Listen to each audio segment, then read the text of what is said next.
পুনরায় স্বাধীন হয়েছে। গত 17 বছর এই আওয়ামী সরকার এবং পূর্ববর্তী আওয়ামী সরকারের দোসর যারা ছিল, তারা বাংলাদেশ জাতীয়তাবাদী দলকে নিষ্পেষিত করার জন্য বিভিন্নভাবে মামলা হামলা, গায়েবী মামলা সহ গুম খুন, বিএনপি নেতৃবৃন্দকে শহীদ করে এই 17 বছর যাবৎ বাংলাদেশটাকে একটি জেলখানা বানায় রেখেছিল। সেই জেলখানা থেকে মুক্তি এনে দিয়েছে আমাদের কিশোর সমাজ, আমাদের ছাত্র সমাজ, আমাদের যুব সমাজ।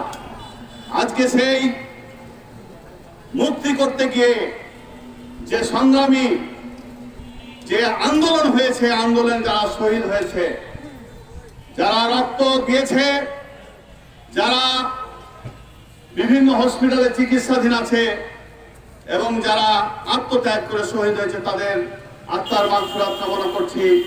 সেই সাথে সাথে তাদের বিদ্রোহী পরিবার, এই পরিবারের সকলকে ধৈর্য ধরার জন্য আল্লাহ পাকের কাছে, মহান রব্বুল আলামিনের কাছে আমরা দোয়া করি।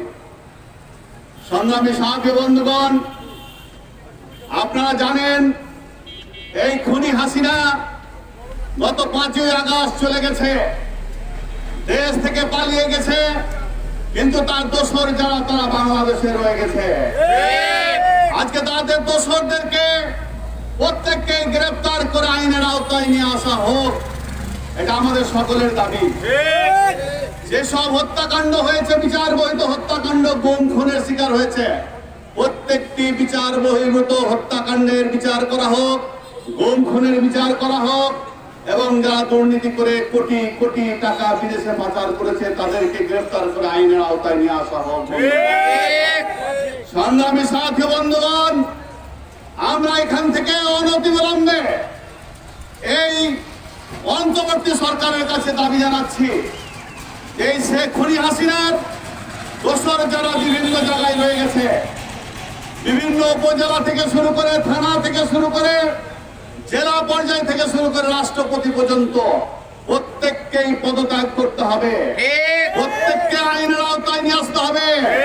এই রাষ্ট্রপতি চুপ, এই কিন্তু কম শয়তান না, এই শয়তান কিন্তু বহুত ক্ষতি করেছে বাংলাদেশে।